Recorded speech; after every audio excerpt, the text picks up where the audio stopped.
What is the subject of fasting? Fasting is not an exercise where we try to, bend God to our desires and needs and demands. Rather, fasting originally it is intended to lay yourself bare before God and say, Lord, I am here, I'm available. It's not my will. I give it in your hands. Whatever your plan for my life, let it come to pass. Proverbs chapter 3, verses 5 and 6, really needs to be the core when we fast. Trust in the Lord with all your heart and lean not on your own understanding. In all your ways acknowledge him, and he shall direct your paths. Now, that is exactly what we need to do, to submit to God, to trust in him, believing that he is having only good plans and a good future for us. And then not to lean on our own understanding, to revoke our rights to ourselves, to give and release our right to ourselves and to God and say, Lord, no longer I want to go my own way. It's not my own credentials that has brought me this far, or that can take me from here. It is only by grace that I'm standing. It's your grace. And I really mean that I want to surrender myself to your way.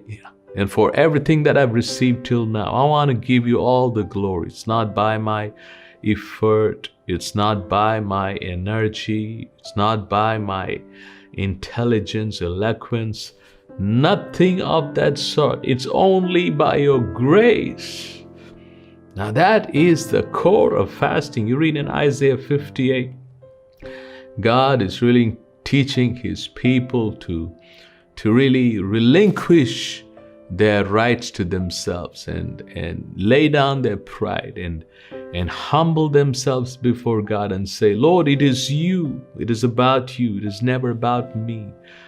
And then God says, your light shall spring forth like the dawn, and your healing shall spring forth like the dawn. That's what he says in Isaiah 58. But then in Proverbs chapter 3, verse 6, in all your ways acknowledge him. And that is, Lord, have your way in this matter. It's not about how smart I am. I don't want to make choices, but I want you to help me to make choices. I want you to guide me in this matter. Now, it might be a thing pertaining healing. You have tried so many doctors, you've prayed so many times, things are not working out. Maybe it's time that you need to tell God, I'm just laying this thing in your hands. It's no longer my own effort, or it's not the advice of some wise person, but you guide me. And I want to tell you, you're going to hear the voice of God. He's going to direct you, navigate you to the right person in the right way. And even supernaturally, God can heal you, or he may direct you to the right person, right doctor, right treatment, and you're going to see the healing. And similarly, in every issue that you face, maybe it's financial. You've tried so much, it's not working. It's time you need to surrender yourself in submission to God and say, God, have your way. Show me what you want me to do, and I'm going to comply with whatever you're going to tell me. And that's going to be a sincere commitment, a sincere surrender to God. Even Jesus himself, before he went to the cross in the Garden of Gethsemane, he says, Father, not my will, but yours be done.